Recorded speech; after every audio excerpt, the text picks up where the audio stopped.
مولاي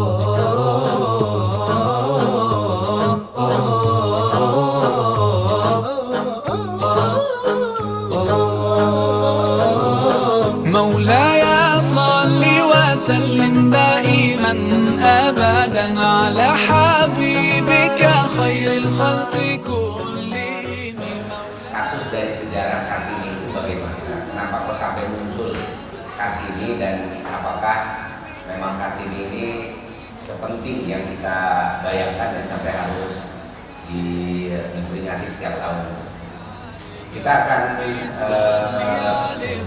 pas dulu siapa sih Kartini. Ya Rasulullah, ya Rasulullah, Allah, Allah. All the poetry ever written, every verse and every line, all the love songs in the world and every melody and rhyme, if they were combined, they would still be unable to express what I want to define when I try to describe my love for you.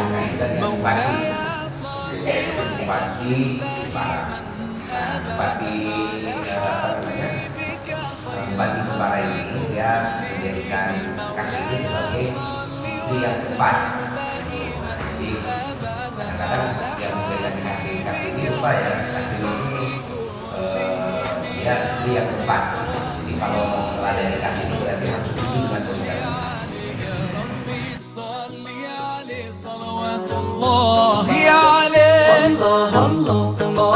Ya Rasulullah, ya Rasulullah, Allah, Allah. Secara Kartini sendiri dia selepas sekolah di that has been used to write every single word.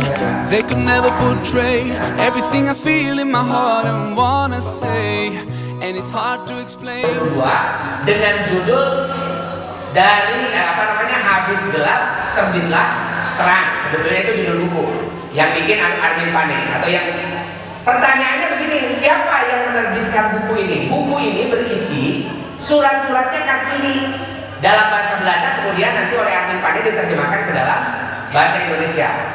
Siapa yang menerjemahkan? Rupanya yang menerbitkan. Rupanya yang menerbitkan ini adalah Nyonya Abendanon, istrinya Abendanon ini, Menteri Pendidikannya Belanda waktu itu. Jadi dikumpulkan surat-surat itu, diterbitkan, dipublikasikan.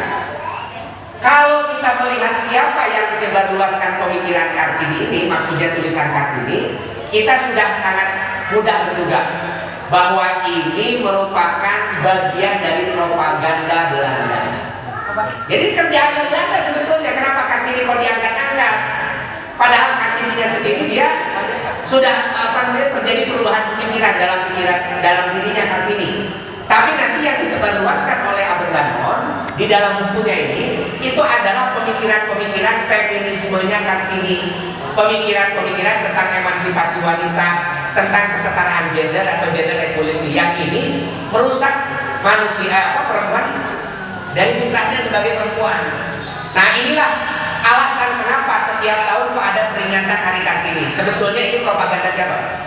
Propaganda Belanda. Ini propaganda kolonial untuk mengajarkan kepada orang Indonesia apa yang menjadi ajarannya orang Eropa. Jadi di Eropa diajarkan kesetaraan gender, orang Indonesia juga sama, diajari kesetaraan gender supaya sama-sama seperti orang Eropa.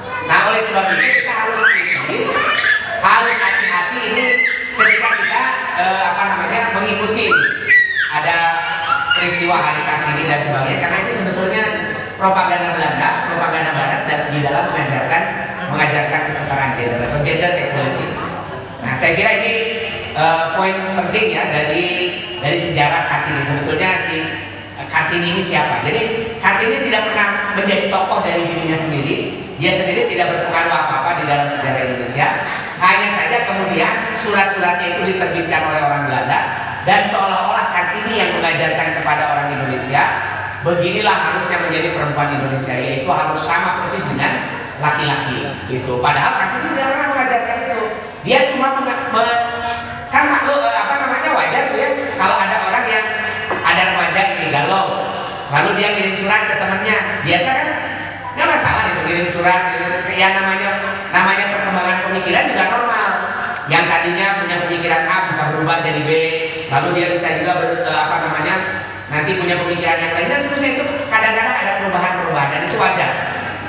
Kartini tidak pernah menginginkan tulisan-tulisannya itu diterbitkan, apalagi kemudian jadi ajaran buat orang lain. Itu nggak pernah. Justru yang menerbitkan itu orang Belanda, bahkan tanpa izin kepada Kartini. Kenapa nggak izin?